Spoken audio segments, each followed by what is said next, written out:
La chronique bourse, la quotidienne Zone Bourse, Anthony Bondin.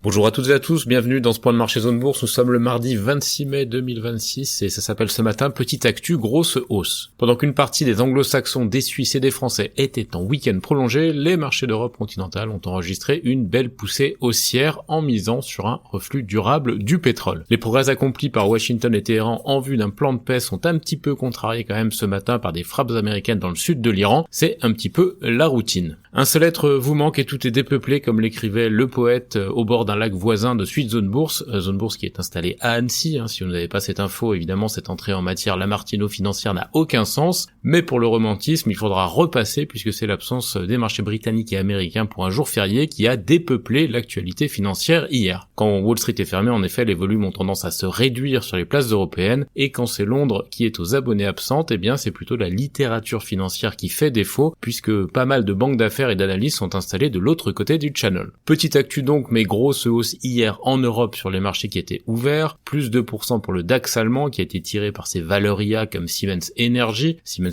qui est un équipementier de centres de données, et Infineon évidemment pour les puces. Paris n'était pas en reste avec une belle progression de 1,8% sur des gains copieux pour les valeurs cycliques et bancaires. Il y a bien eu quelques laissés pour compte trop défensifs comme Orange, Danone ou Euronext, ou trop pétrolières comme Total Energy, mais seulement 4 baisses pour 40 valeurs. Mention spéciale hier au FTSE MIB italien, il a passé la barre des 50 000 points pour signer un record, et pas un record récent, mais un record qui tenait depuis tellement longtemps que tout le monde l'avait un petit peu oublié. Il remontait à la bulle internet. Pour l'exprimer différemment, la bourse de Milan a mis 26 ans à retrouver son niveau de l'époque. C'était un record à 50 108 points le 6 mars 2000, juste après le non-bug de l'an 2000. Pour ceux qui ont le courage d'aller cliquer sur le lien que j'ai mis sur la chronique écrite, il y a une chanson de cette époque et je m'excuse par avance. Au chapitre des records, je me dois aussi de citer celui d'Étienne Monceau, mon collègue auteur du livre Surperformance dont la mouture 2026 vient de sortir. Il m'a avoué hier qu'il avait passé 14 ans sur League of Legends pour un total de 2040 heures de jeu. Ça fait à peu près 127 journées de sa vie en partant du principe qu'il dort 8 heures par nuit et qu'il mange et fait ses besoins sans bouger de sa chaise. Peut-être que c'est le tarif pour s'évader du monde de la finance. Mais on va y revenir assez vite à la finance. Le vieux continent a surfé à la fois la vague technologique et la perspective d'une sortie de crise en Iran qui s'est matérialisée par la chute du baril de pétrole. Il a perdu grosso modo $10 entre vendredi et hier. Si vous avez raté les péripéties du week-end prolongé, eh bien voici l'explication du reflux de l'or noir. Les USA disent qu'un accord de réouverture d'Ormuz est proche, l'Iran acquiesce mollement. Les USA disent que c'est pas gagné pour autant, l'Iran acquiesce mollement. L'Iran dit qu'on reste sur certains désaccords et les USA acquiescent mollement. Mais il y a quand même des mouvements de négociateurs tiers en parallèle, ce qui a l'air de signifier que quelque chose est en train de se passer. Le problème, c'est que les États-Unis ont effectué des frappes aériennes sur l'Iran cette nuit, notamment sur des sites de lancement de missiles et des embarcations tentant de poser des mines dans le détroit d'Ormuz. Manifestement, il reste donc quand même quelques points de tension, mais le marché, lui, il garde un biais relativement optimiste puisque le pétrole n'a que faiblement rebondi après les derniers événements. Il se négocie autour de $98 ce matin, en hausse de 2% du côté du Brent. En ce qui concerne l'Asie-Pacifique, les valeurs technologiques continuent à dicter leurs lois ce matin. Le marché de Taïwan, qui en est truffé, vient de dépasser en capitalisation celui de l'Inde, qui en compte beaucoup moins. Il y a quelques semaines, je vous rappelle que c'est la Corée du Sud qui avait pris le meilleur sur le Royaume-Uni. Derrière les États-Unis qui sont intouchables pour le moment, la carte économique du monde est en plein bouleversement. Il n'y a plus qu'une seule entreprise d'ailleurs européenne parmi les 20 sociétés les plus capitalisées de la planète. J'ai vérifié ce matin, c'est ASML qui émarge au 20e rang et plus que 2 parmi les 40 premières puisqu'il faut ajouter Roche au 38e rang. Les valeurs hors États-Unis qui montent s'appellent TSMC, Samsung Electronics, SK Hynix ou encore Tencent. En attendant que Wall Street se réveille après son week-end à rallonge, Tokyo fait une pause ce matin en reculant de 0,3%, Hong Kong gagne 0,4% alors que les entreprises de semi-conducteurs locales sont dopées par les déclarations du Huawei, le Huawei qui aurait franchi d'importants jalons pour combler son retard sur le fondeur taïwanais TSMC dont je viens de parler. La Corée du Sud prend elle 2,8% comme d'habitude, j'ai envie de dire, elle ne devrait pas tarder à venir à son tour titiller l'Inde sur le terrain de la capitalisation globale. L'Australie perd un peu de terrain en retraite 0,4%, l'Europe devrait démarrer sur une note prudente pour digérer les gains de la veille, même si l'humeur de reprise de Wall Street a l'air plutôt bonne. Du côté de l'actu des sociétés, c'est un peu maigre donc en Europe aujourd'hui. Côté France, Thales renforce l'efficacité opérationnelle et la préparation des frégates Hydra de la marine grecque. Colas, la filiale de Bouygues, va participer à la réalisation d'un bâtiment du CHU de la Réunion. On a des actus sur des small caps comme comme Rapid Nutrition, NFL Bioscience et Alico Scientifique. Et du côté de l'agenda des publis, Inventiva, Décuple et Math Pharma. Ailleurs en Europe, Prosus demande à l'UE de mettre fin à la vente forcée de sa participation dans Delivery Hero, selon les informations de Bloomberg. Eni approuve l'investissement pour la phase 3 du projet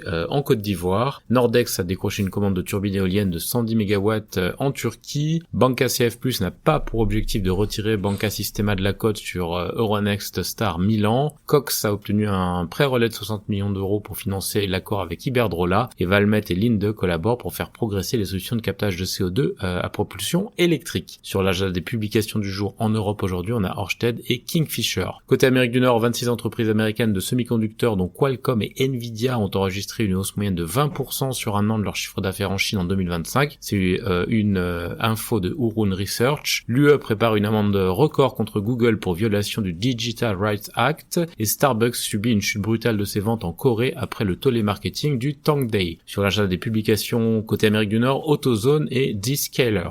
Ailleurs dans le monde, le syndicat de l'électronique grand public coréen a saisi la justice pour bloquer le vote sur l'accord salarial Samsung Electronics. BHP ne rapporte aucun impact suite à un séisme qui a eu lieu dans la région d'Antofagasta au Chili. Santos vise une réduction de ses dépenses d'investissement d'environ 300 millions de dollars australiens entre 2027 et 2030. Et on a deux projets d'IPO du côté de la Chine. Zepto, un acteur de la fast fashion, et Unitree Robotics, un acteur donc de la robotique. Sur l'agenda des publications, on a Xiaomi, Tokyo Marine, Goodman et Elbit Systems. C'est terminé pour ce point de marché du jour. Très bonne journée à toutes et à tous.